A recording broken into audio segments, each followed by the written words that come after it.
Good evening. Welcome to the Clergy Emergency League interview with Dr. Jennifer Love, co-author of When Crisis Strikes: 5 Steps to Heal Your Brain, Body, and Life from Chronic Stress. My name is Reverend Dr. Leah Schade. I am one of the co-founders of the Clergy Emergency League. We are a network of close to 2,500 clergy across the United States who are supporting each other in prophetic ministry during this time of divisiveness and strife in our nation. And one of the things that is important to us is to help pastors attend to self-care. We've been dealing with so much with COVID-19, the fallout from the election season, which was put right on screen for us again today. People are dealing with divisiveness in their congregations, and the workload at home with family and with our churches is just piling up and leading to burnout for a lot of pastors. So I'm very happy to welcome Dr. Jennifer Love, who is going to talk to us about things that we can do to manage our own stress, how we can understand it, and how we can help our parishioners deal with their stress as well.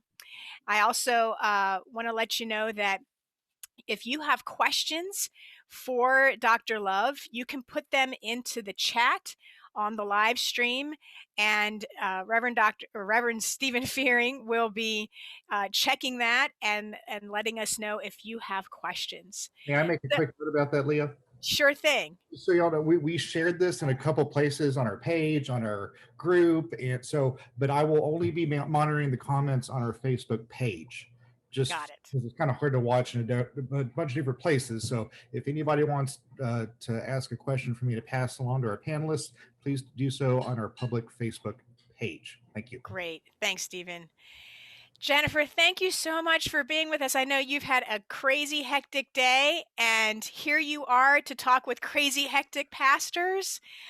And Yeah. yeah, so we're very excited to hear about your book. You co-wrote this with, I want to make sure I'm saying this correctly, Dr. Kjell Hovik. Did I say it right? So it's Chiltura Hovik. So Ah, got it. Dr. Hovik is fine. Dr. Americans, Hovik. Okay, yeah. good. So tell us how the two of you met and what prompted you to write the book When Crisis Strikes. Well, it's kind of a really random story how we met. We met in a coffee shop in Newport Beach and just started talking, waiting for coffee. And so he mentioned he's a clinical neuropsychologist. And I thought, wow, I always need one of those in my pocket. They do neuropsych testing, and how helpful would this be for my practice? Didn't realize when he said he's Norwegian that he was from Norway, visiting his mom who lives in California. It took me, a couple days to kind of make that connection. So at first I thought I was networking locally, and then realized, nope, you're just making a friend on the other side of the world. But it was really interesting because I realized the two of us have different backgrounds and training and different voices. And I've been wanting to write a book for a long time. And so as our friendship grew, we started thinking about, well, what would that look like? And what type of book would we write, and how would we do that? So it's just started at a coffee shop. And I don't remember when it was that we decided to write the book. It was before COVID. So this Wow. whole book was written and formulated before and turned in to the publisher before the big outbreak in New York. How timely. Just serendipity that it worked out that way. Well, it was frustrating for us because we had just turned in the first manuscript, and that's January 2020. Mm, And the book isn't released till the end of the year. And because there's so many steps, you have to, yeah. finalize the title and get the book cover done, and a million editing steps. So Mhm. um, we wanted to get the information out there. And they're like, nope, sorry, we own you. We own the information. So we felt like we were sitting on our hands. And so we're helping our patients the way we usually do, but we're not able to say, well, 5 steps. Like, first you have to, we couldn't really, we had to really choose our wording carefully. So it was a little frustrating, but we were both using the steps. And so, right before the last point of publishing, they said, "Hey, would you guys write down how you've been using it in COVID?" And they put a little postscript at the end of the book where we wrote out, at least at that point, April, May, how we were using the 5 steps during COVID. That's So, wonderful. That's wonderful. So our audience today is primarily pastors, and you have a unique perspective on what stress is like for clergy. Tell us about that. yeah, let's start by introducing you and have you tell us about your PTSD.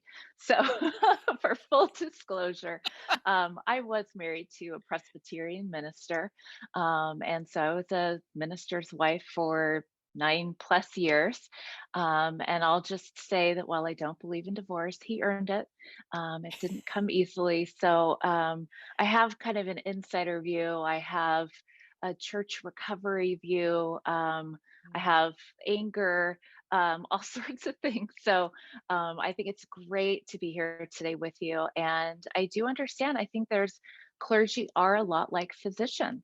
Mm. We serve, don't take vacations. We put everyone else's needs above our own and delay gratification. And so there's a lot of similarities. So I'm looking forward to our conversation today. Yeah, thanks. I really appreciate that.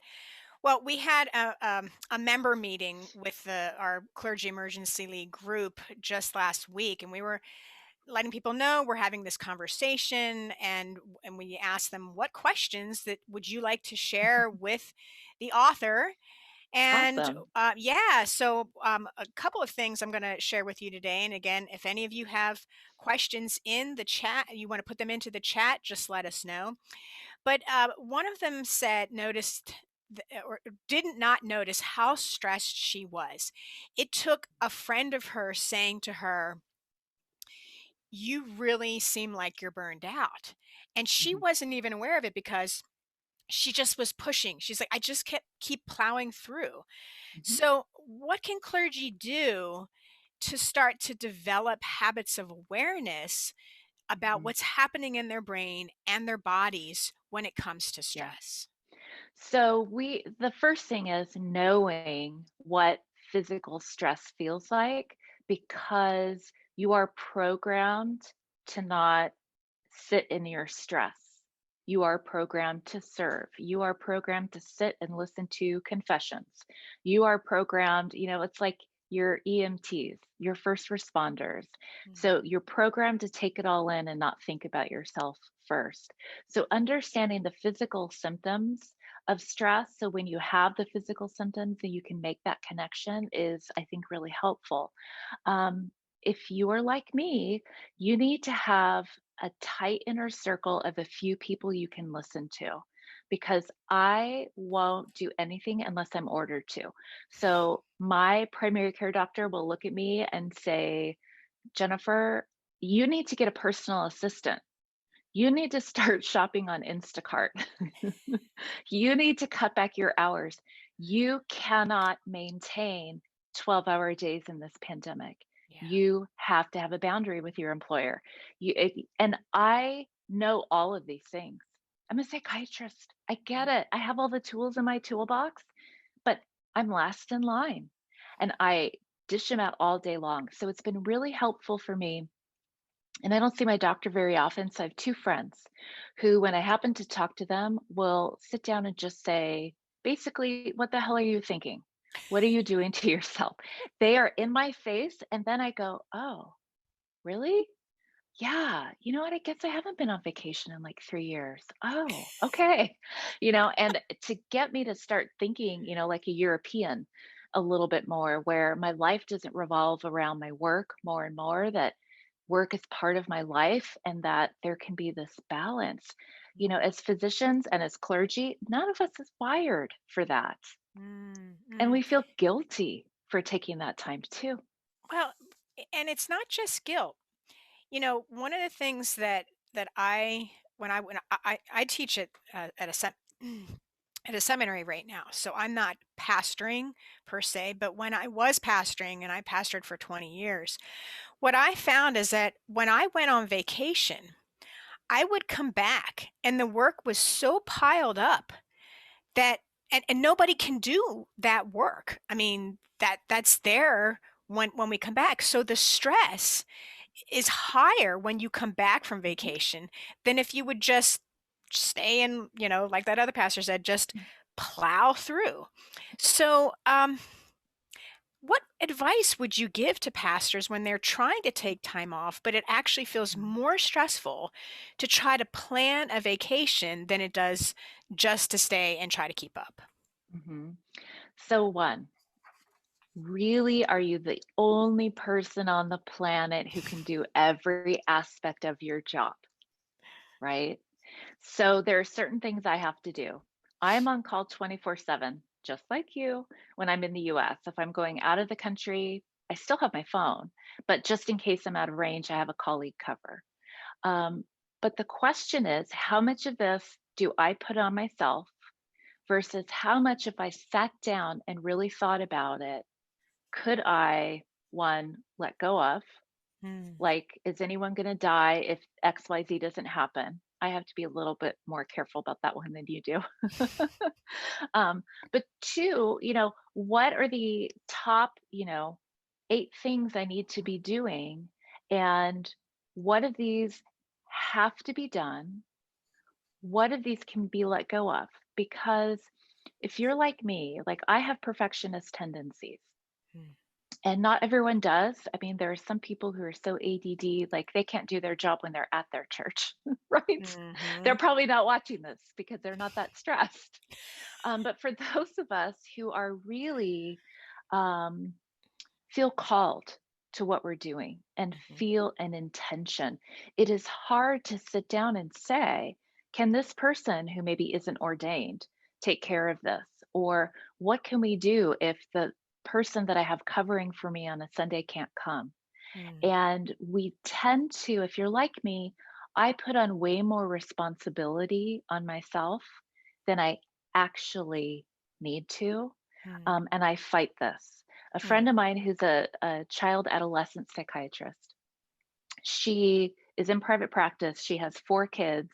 And then she's in a pandemic, and suddenly she has four kids home from school, ranging from age 4 to 16. So she's got just out of diapers in kindergarten up to hormones, and she's trying to practice medicine. And she said, my advice is make a list of what you have to do, like the five key things you have to do, and cross three of them off that list and don't feel guilty about it.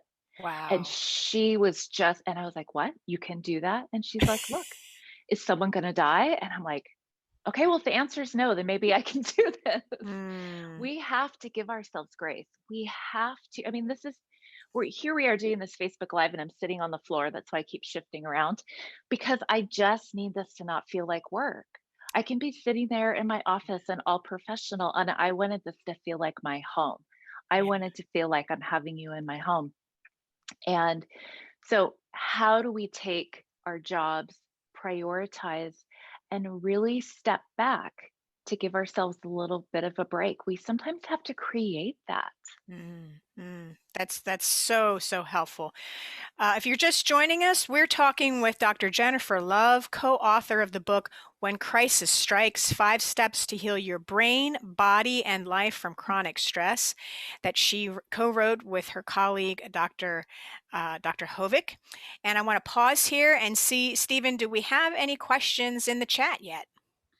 Yeah, we've got one here from Mary Catherine Moran, and I really appreciate this because this issue is one that I've thought about a lot. So part of the Reformed tradition that we come from, that most, I would say many if not most of the Clergy Emergency League members come from, hold the truth that our job as preachers is to hold the Bible in one hand and the newspaper in the other.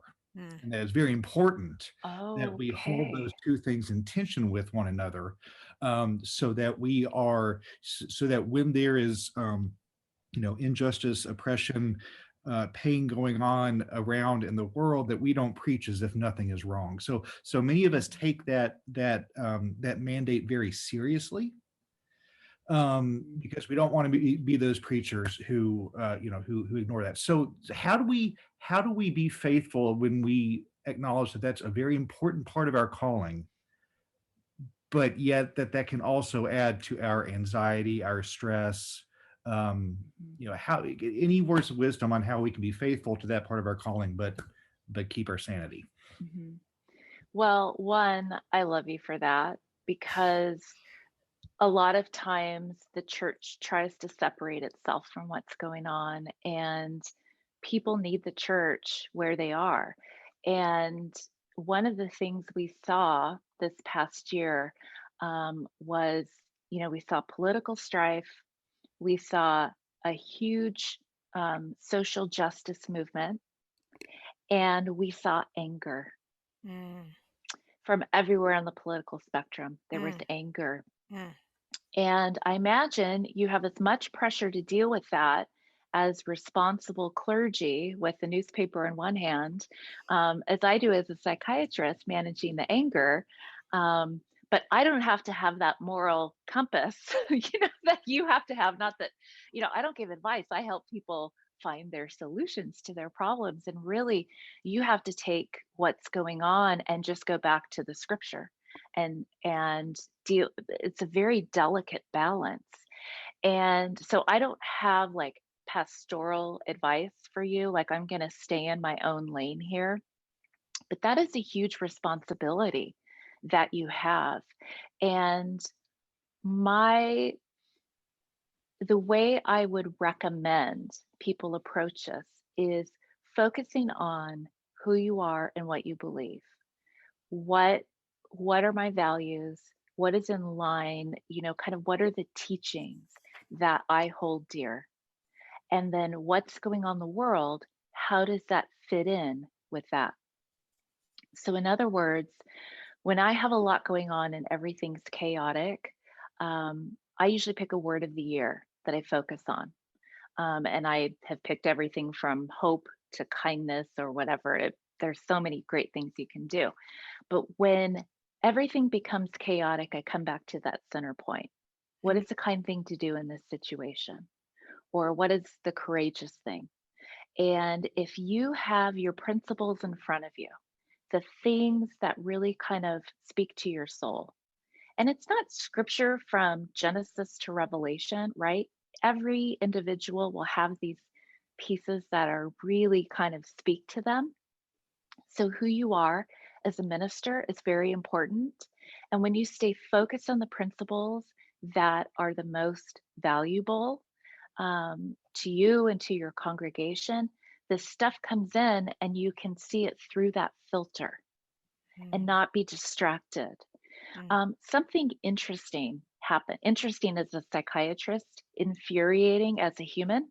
Um, this year, we saw the difference between thoughts and beliefs and how quickly thoughts could turn into beliefs. mm, The example I always give is if I think I'm bad at math and I get an A on a math test, I can say, hey, maybe I'm not so bad at math after all. That data can change that thought.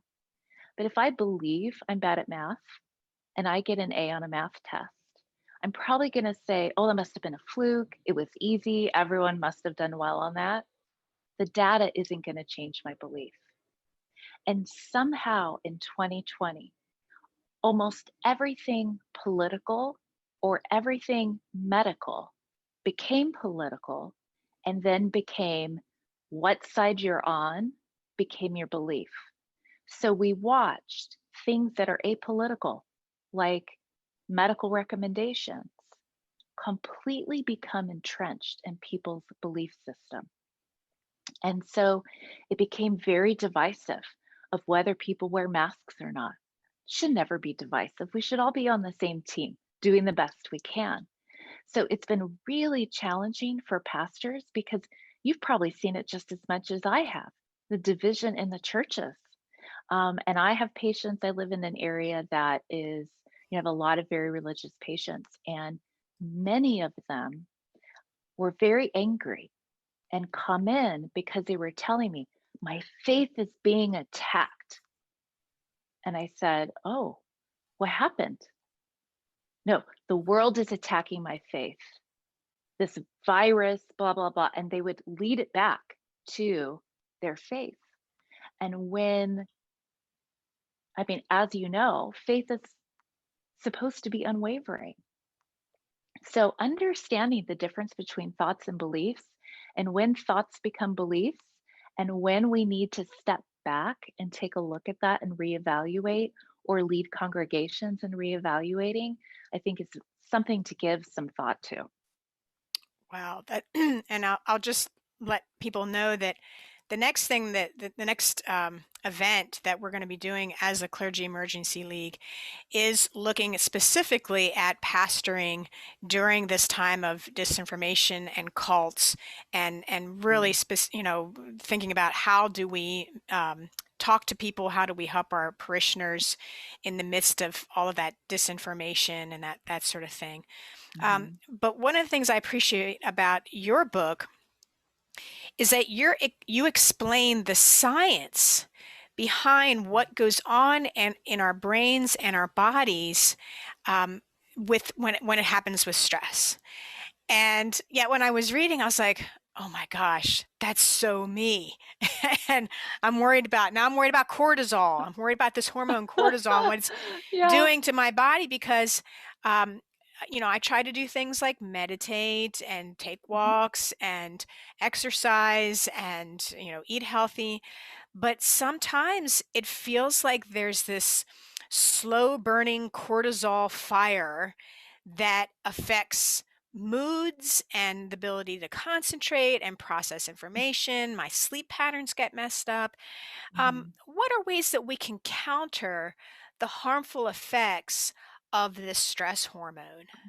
Yeah. So the good news is that first chapter in the book is the science of stress, aka why you feel like crap. Um, the very last chapter is called From Pain to Sane, Yeah. and it walks through like some tips on how to deal with those things. I think recognizing it is really important, right? I have muscle aches and pains all the time, and even as a psychiatrist, I mean, now it's a little bit faster, but I could go weeks and not realize, wait, I didn't re-injure my old back injury. It's just stress. It's a pain memory creeping back up Mm, in. pain So memory. understanding how it works in terms of the muscle tension with that cortisol. Um, so the main symptoms, well, I mean, there could be a variety of symptoms, but I typically see um, disrupted sleep, people staying up a lot later and then getting a second wind so that they can't fall asleep. So the sleep kind of schedule has shifted to wanting to sleep in later and wanting to go to bed later. Muscle tension, soreness, weight gain, particularly in the middle, like muffin top, or I talk about the panda belly. That's really common, the middle weight gain with stress, Mm. sugar cravings, getting sick all the time.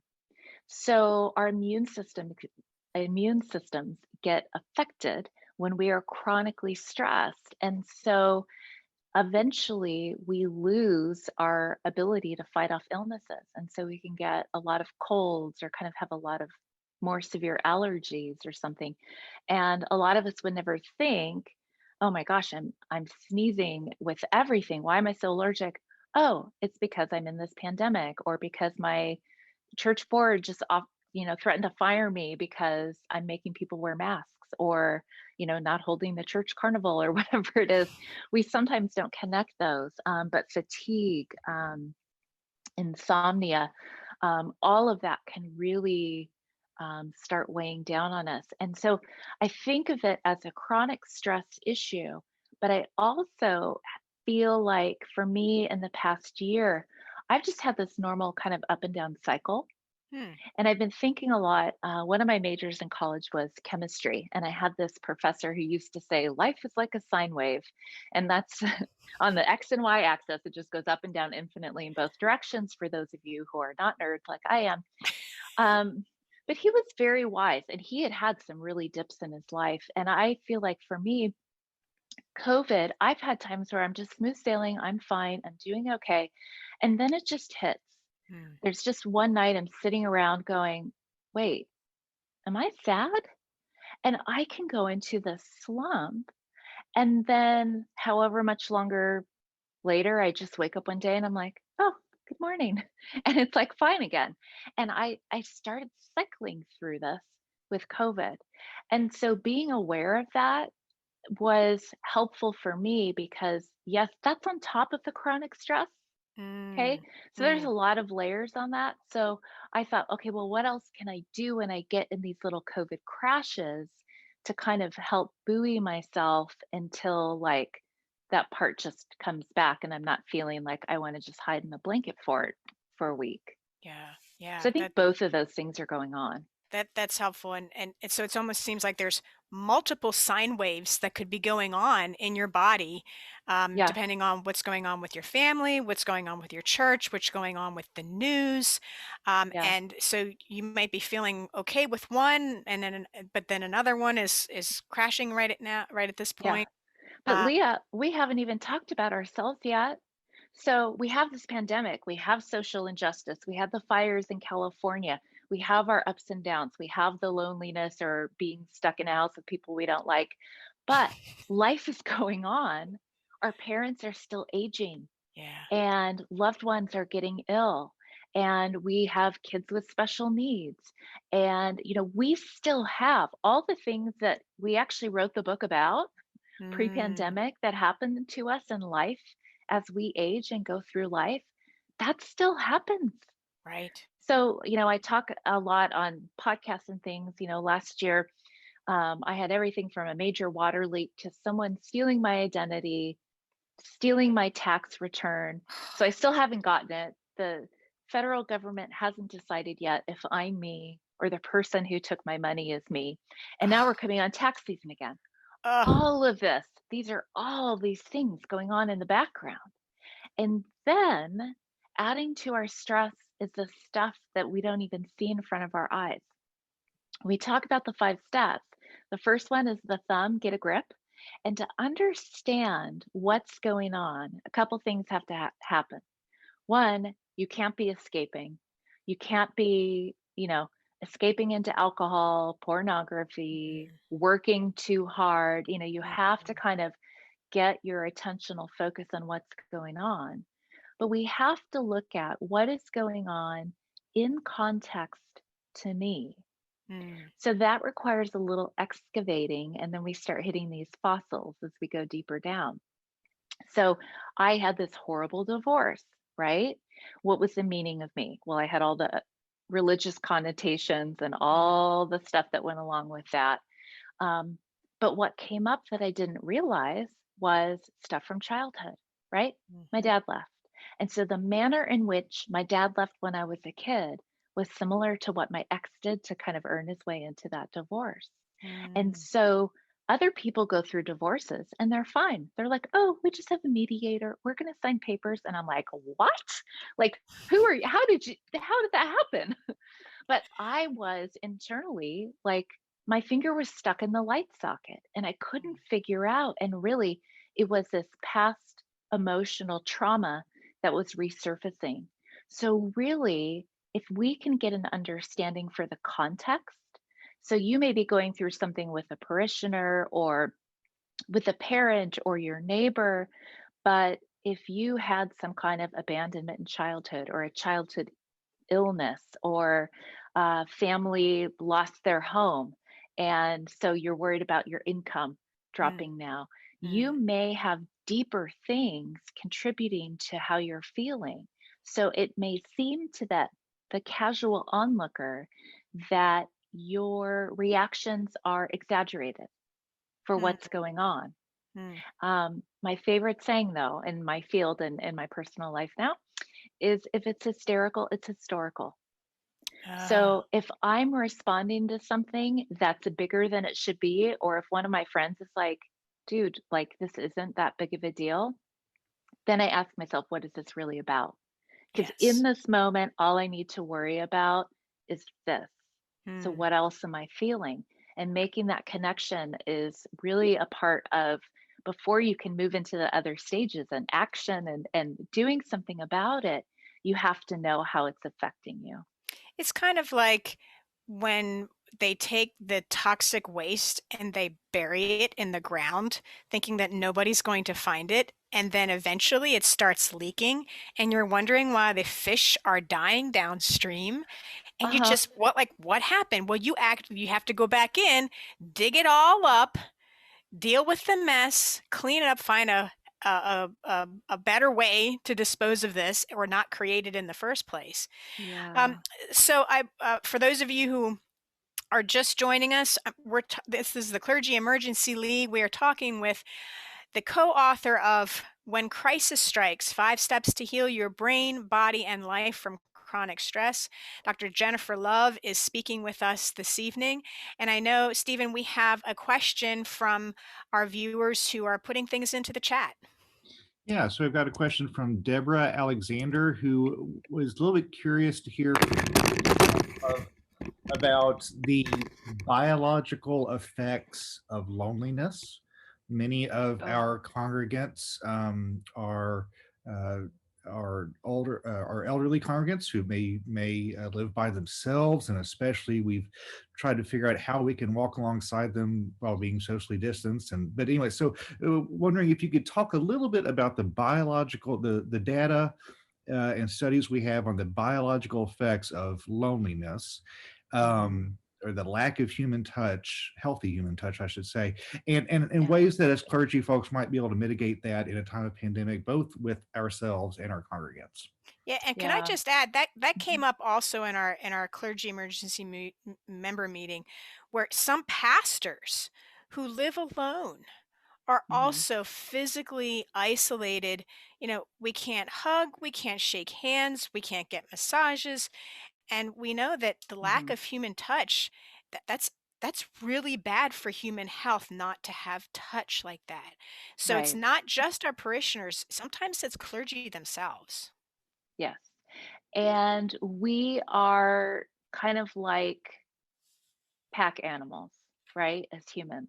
When you watch Discovery Channel and you see the little monkeys and they're picking like fleas off each other, like that's how we're supposed to be. Not that hopefully we don't have fleas, but we need that touch. And we particularly, I was reading this article the other day about where our touch receptors are. And there are a ton on the back in between the shoulder blades, Yes. like right where you can't Yep. reach.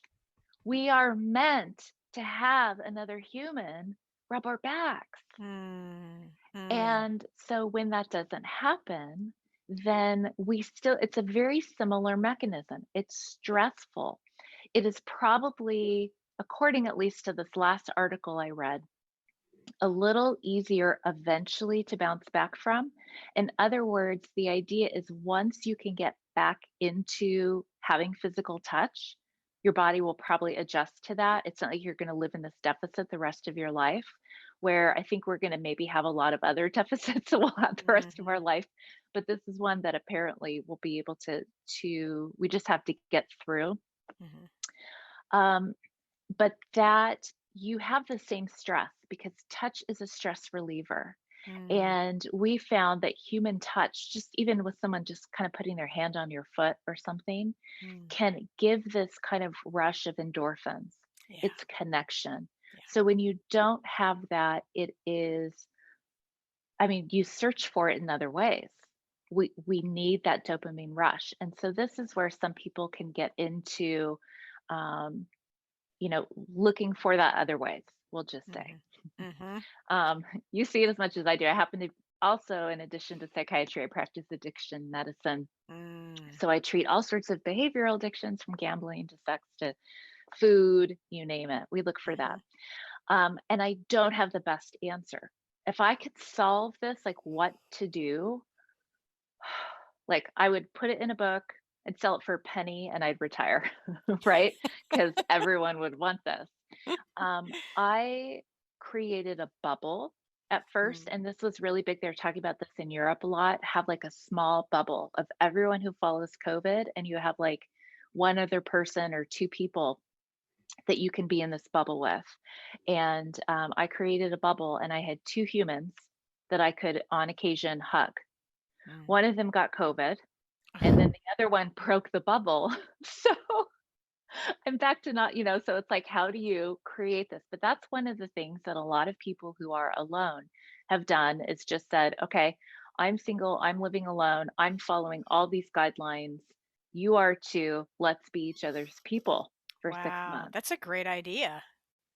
It's helpful if you're both following. And I Yes. think the recommendation was, at least in the UK, they were saying, just two households, Hmm. and it probably depends on where you are and are you going to the grocery store or are you being low risk and bringing it in? But it's something to consider.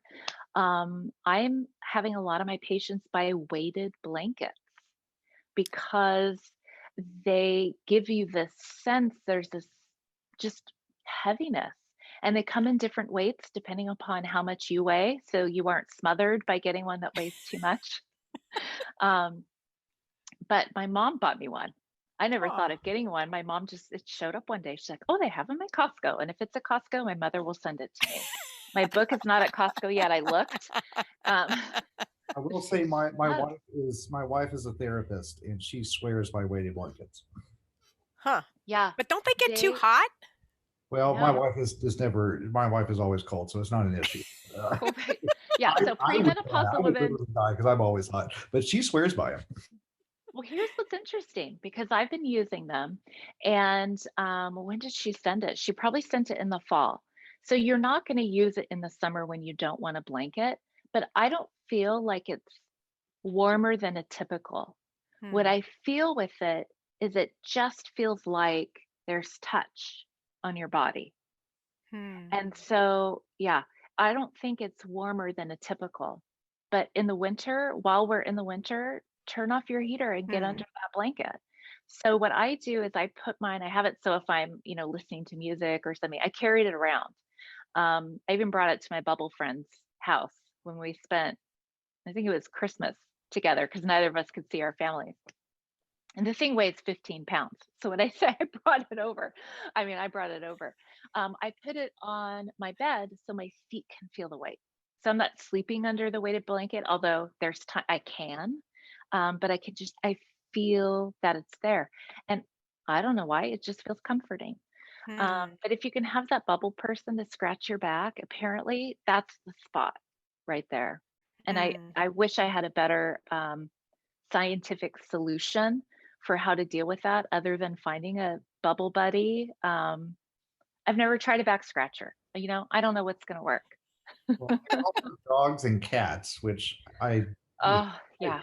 I don't know how we could have made it through this pandemic without our golden doodle. So, Yeah. Yeah. Yeah. And I don't have animals. I lost mine just before. And so I had though in the spring and summer baby raccoons in my yard. So every night they come out to play and I just go light some candles in the yard. They didn't even notice me and I just listen to some quiet music and watch them play around. And during the day I have squirrels. So I just started training the squirrels. I'm like, I have organic nuts.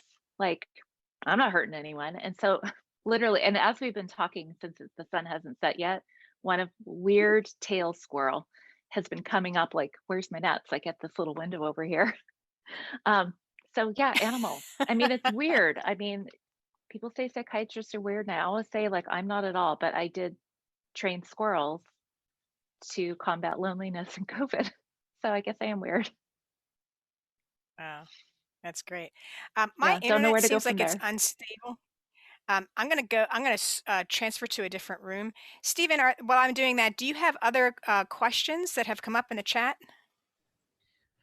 no, there was another person who was also commenting on pets and animals and how they can be Mhm. helpful substitutes with the lack of touch. I'm also curious to know your thoughts on this. I'm going to turn my video on here. So, I'm a little bit curious, Dr. Love, about what you think about this. One of the things that I understand is that our self-care is often wrapped up in what we would call family systems theory, the idea that our congregations are like families and that what we do affect one another. And I'm curious as to your thought about the data that shows that self-care is best done when we've had other members in our family in generations prior to us who have modeled that self-care for us, and Oh, interesting. about how the practices that we use for our own self-care can benefit future generations. I'm thinking about, like, for example, I know of many of my colleagues who have really struggled setting appropriate boundaries between them and their congregations because their predecessor did not set those boundaries for themselves. For example, you might run up to a congregation that says, why are you taking vacation? Why are you taking all 4 or 6 weeks of your vacation? Our last pastor only used 2 of his or her or whatever. So I'm just wondering if you can speak to a little bit about how self-care, we are both responsible for our individual self-care, and yet we're also woven together. I don't know, do you have any thoughts Yeah. on that? So, well, there's data on generational trauma and how one generation can go through a really traumatic event, and then their offspring, generations down, can have PTSD and can have high anxiety. It high like trauma can change our genes. Hmm. And so a lot of who we are is based, we're talking about genetics and environment. And we don't completely understand the interplay or why, but it makes sense that the opposite is true. Now, we each have different boundaries, some better than others because of how we were raised or whatever. And when I talk about self care in the book, I talk about it. Self care has become like a swear word. I feel like I used to talk about self care like a decade ago, and people's eyes would get all bright, like, "Ooh, what's this thing you're talking about?" And it just got hijacked from like some marketing industry of self care is having this lotion or going Mm. on this vacation or something, and we really lost the concept of what it is. Hmm. So if you don't have it, you can learn it. And I talk about this a lot in the book of how to kind of evaluate what is the quality of my life on a day to day basis? What are the little things I can do to improve my quality of life?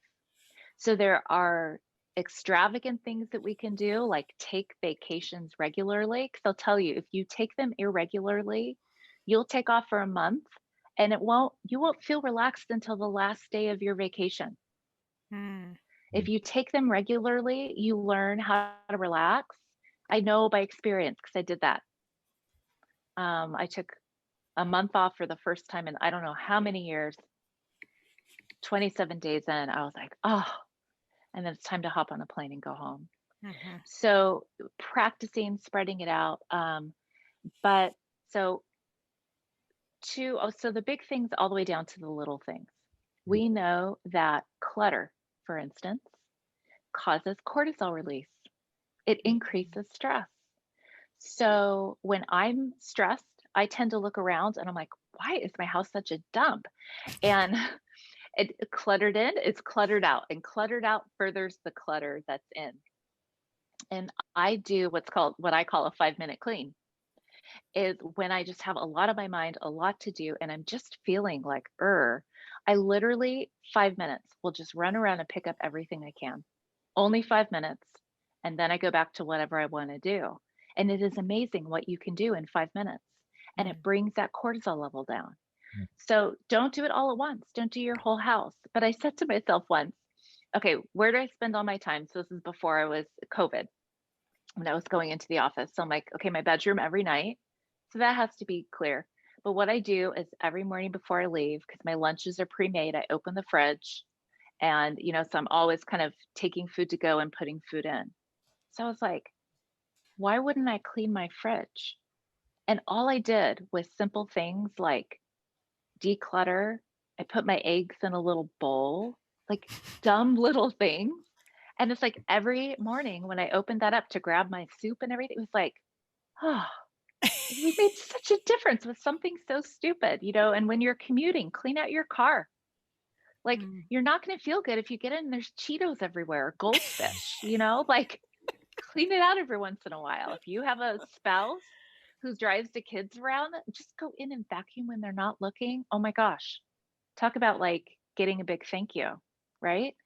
So there's little things you can do for self-care and then figuring out like what are the things that I can do that help me connect with myself. So we Mm. can think about self-care community based, but we also can think about self-care individualized. And when you're a minister, I think you do enough community based, right? And probably, like me, struggle on individual and figuring out what your individual needs are. A very wise professor said once, it was in my advanced psychotherapy class in my 4th year of psychiatry residency. So, my 8th year of practicing medicine, I'm finally getting to my advanced psychotherapy class. And she said, we are happiest when we do, as adults, what we played as kids. Mm. And I was like, crap, because I was listening to her and she said, life should never be strife. Like you should just feel like it's flowing. And I was like, all I've known is strife. Like all I've experienced is stress. Like that's what got me through med school. Like I've only been fueled by stress. And I was like, oh no. So she starts going around the room. What did you play as a child? What did you play as a child? And I kid you not, everyone said doctor. And I was like, uh-oh, I didn't. So I just thought, okay, I know I felt different than everyone. I always felt like I was the one striving. I didn't quite fit into the mold. I didn't study like other people. I didn't learn. I thought of questions that no one else asked. And I never asked them because I was too introverted. And she came around and I decided I was the last one. And she came around to me and I decided I was just going to say doctor so she could get on with her lecture. And what came out though was the truth. And I said, Charlie's Angels. And everyone burst out laughing, right? And started doing this around the room. Yeah. And I was so embarrassed. Here I am with all my colleagues, and they're all busting up. And the chair of the department is leading this, and I couldn't even look at her. And it quiets down, and she just sat there and she said, huh, they solved mysteries, didn't they? Isn't that what psychotherapy is? Oh, And it's like this chain fell off wow. because I didn't have to take me and be in this mold, right? I was actually good at what I did because I played this as a kid. Mm. And so when we think about what is self-care and what is taking care of ourselves entail, well, when was the last time we were all carefree and didn't have a care in the world? So even those of us with horrible childhoods and bad things that happened, kids have this ability to find joy in something, Hmm. right? It's like you buy your kids all these toys and they play with the box it came in. So, how do you tap into the thing that brought you joy when you were younger? How do you translate that into your life? And so I've been thinking about that as I've gone through my COVID crises. When I have another slump and I have to think of another coping strategy to try, and I'm like, okay, it's not raccoon season. Now what? What am I going to do? I have to think creatively. And so I've gone through, several different things. And I loved music in childhood. How do I get kind of that magic of live music again? Mm. When I can't be around people. And so I think of that as that's my self-care. It's feeding the Jenny inside. Mm. I found my Christmas ornament. I got out the Christmas ornaments, and I didn't decorate a tree this year. But I took out my favorite ornament, which is the one that the preschool made for my mom that had my little picture of me with my pigtails in kindergarten or preschool. It says 3. I was really little in preschool. And I was like, what would this girl say about the pandemic? She would want to play. She would want hot chocolate. Like I'm like, I'm going to make hot chocolate. Like, what would this little girl think about Christmas alone?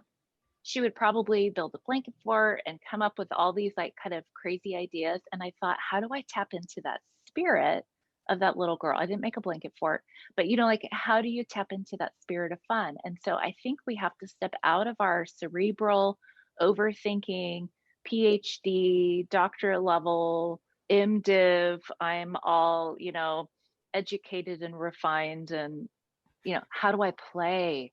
How do you give yourself permission to play and allow the people who see you as this to see you play? And how do you Mm, model that for them? How mm, do you model? Actually, I think it's healthy to take vacation. mm, And I know that my predecessor did it differently. And he or she, my predecessor, you know, the predecessor's boat would float differently than mine does. But for me, it's really important. So we all recharge differently. How do you recharge? mm, How is the church, together as a community? How do we recharge? And mm, to start a new conversation. What would it look like with us as a church community that's new to me and old to you? What would it look like us for all of us to take a step back and just say, how can we refresh together? mm, mm. And That is maybe that beautiful. form of play comes in the form of training squirrels, as you said. I will say we did have at least one or two commenters just show a deep appreciation for that particular anecdote because it made us feel better that we're not the only ones going to drastic measures to mitigate our loneliness. And Yeah, the Mm. psychiatrist is training squirrels in her garden. Like, yeah, you guys are we're okay, fine. y'all. We're You're okay. fine. You're totally normal. I promise you. We are talking with Dr. Jennifer Love, co-author of the book When Crisis Strikes: 5 Steps to Heal Your Brain, Body, and Life from Chronic Stress. We've been having just a wonderful conversation. You are giving us so many nuggets that we can take with us that cost nothing, virtually nothing, to do these little things. Mhm, The 5 minute declutter, finding what gives us joy, what you used to do as a kid, um, you know, making a covenant with somebody to be each other's go-to person for the touch if you're living mhm, alone. Just so many good things here. We have a couple more minutes, and I know I have one more question that came up in the group that I want to ask, and then I'm mhm, sure there's probably one or two more from our from those of you who are watching on Facebook Live. But I want to talk about something that I'm sure happens in the medical field, but it also happens among pastors, and it's something that I would call competitive pastoring. And it often rears its head about this time of year, even without a pandemic, when pastors are saying, "Here's what we're doing for Lent, and here's what we're planning for Easter." We Well, hired the donkey yes, to bring in yes. Jesus down the aisle. Exactly, exactly. And it's actually worse this year because you have some pastors who figured out how to do all kinds of online, splash and dash kinds of things, and they've got their creative juices flowing, and they're got great ideas. And you have other pastors who are like, oh my gosh, I'm a failure, I'm barely keeping my head above water, and I can't compete with that. And everybody's sort of Mhm, bragging, not maybe not, they don't mean to, but it's just like, hey y'all, guess what we're doing. And it just makes you feel so inadequate. So, mhm, what would you recommend for the pastors, both for those who are really energized and want to, mhm. enthusiastically share? And if I share this, maybe other people will be excited about it too. Like, what would you say to those folks? And also for those who are just really struggling just to survive right now? Mhm. Okay, one, everyone take Valium. No, I'm just kidding. Um, okay, so as humans, we're all different. We all have different styles. We practice medicine differently, and people pastor differently. We have extroverts, we have introverts. The church kind of pushes extroversion a Mhm. bit. I didn't really understand. I was an introvert until I was an adult. And I was like, wait a minute. I just thought we were called to be all bubbly and out there. And so those of us who kind of are more quiet and soft have different approaches and not tech savvy, right? Mhm. Are, other people have a lot, just they get wired up, they get fed by doing all this stuff. Whereas someone like me, I get exhausted just thinking about it. Just Yeah. thinking about Easter, I'd be like, oh my gosh, our church used to do these musicals, and we'd have like 10 performances and there's 200 voice choir in the orchestra, and you had to wear like costumes and makeup, and we do it like several nights a week for like a month, like you can really expend a Wow. lot of energy.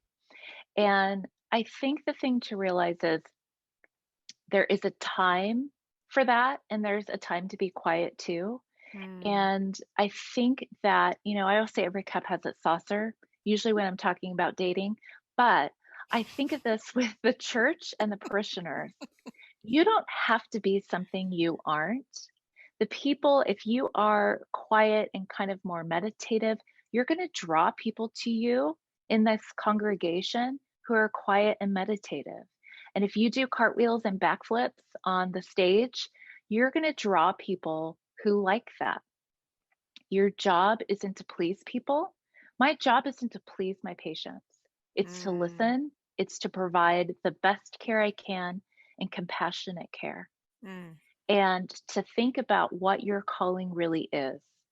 No one is called for laser beams and fog machines. I mean, someone maybe. I mean, someone probably is. I shouldn't say no one, because someone out there is like, I totally, that's me. Um, we are called, though, to serve in the way we're created. I'm not created to ever give a talk with laser beams in the background. Like, that's just not me. So I would encourage everyone, just be yourself in this crisis. Like any Easter, any Lent, it's how are we as a community going to celebrate this?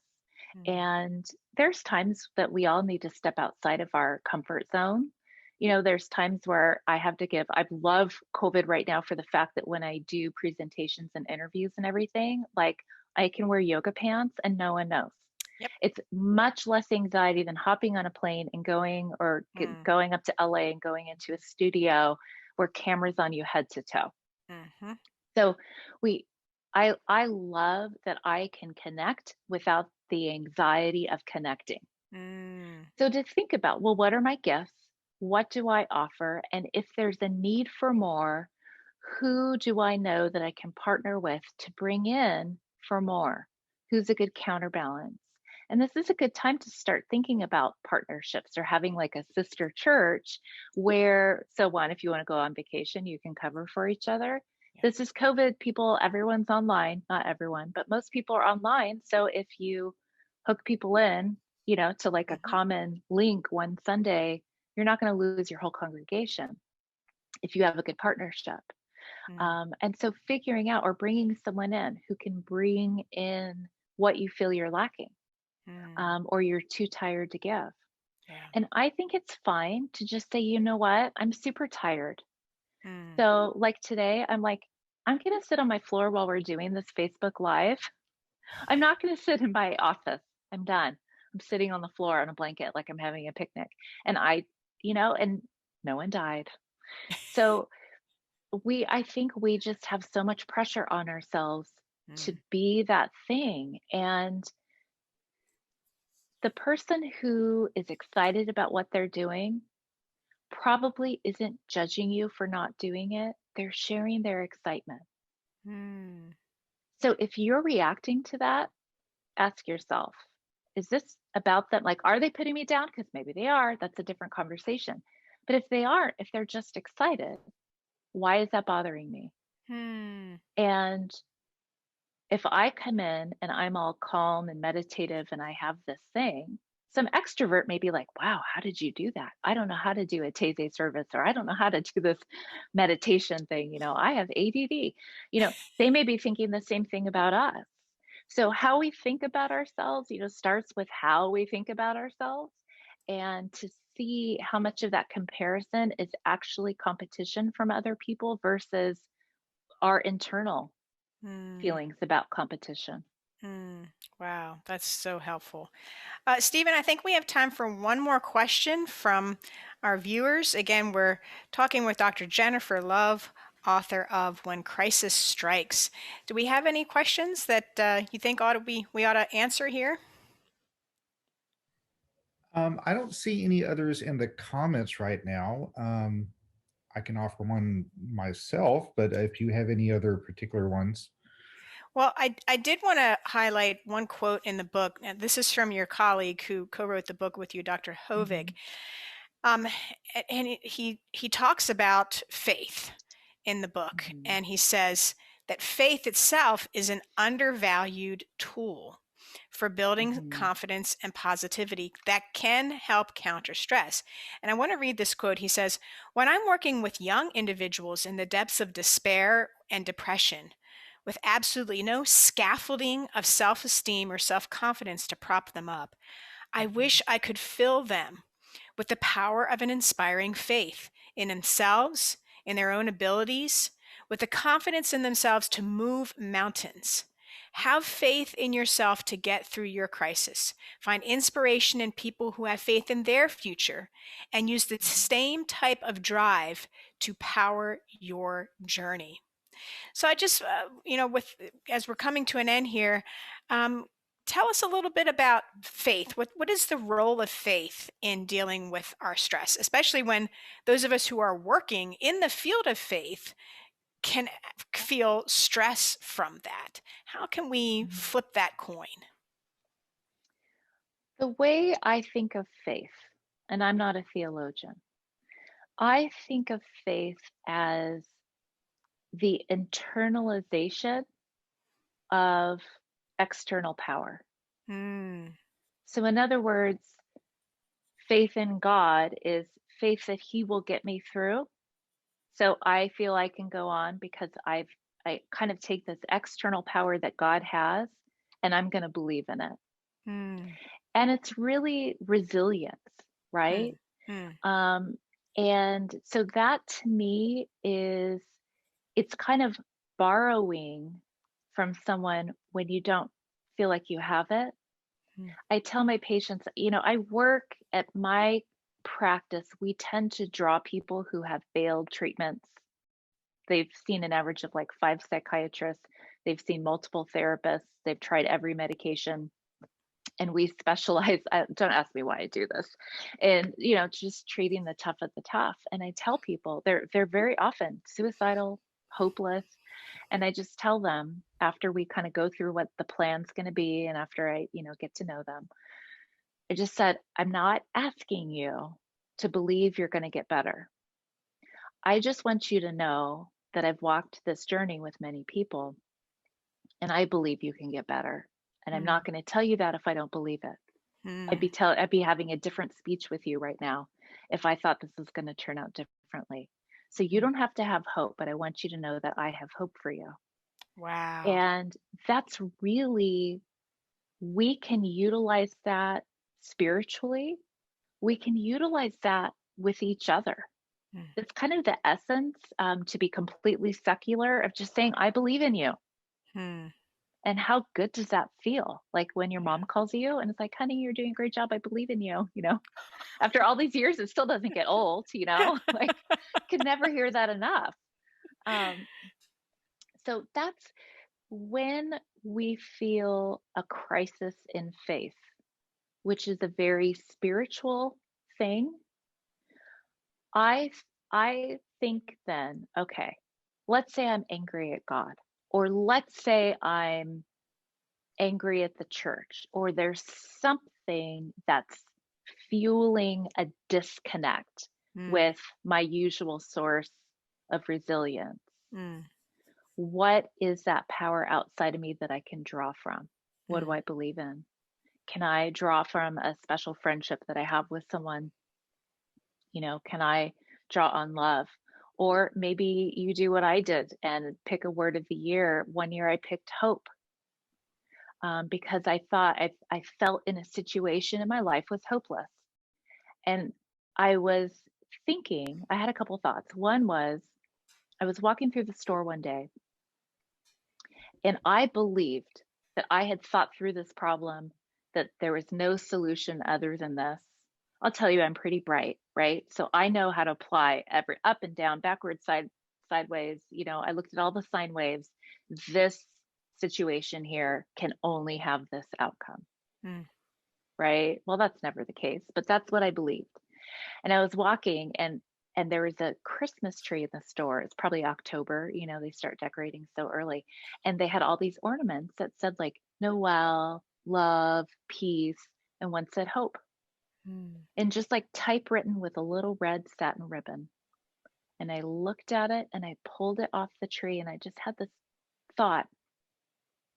Everyone believes in hope. You know, we talk about hope this time of year. Why am I the only person on the planet who can't have hope? Mm.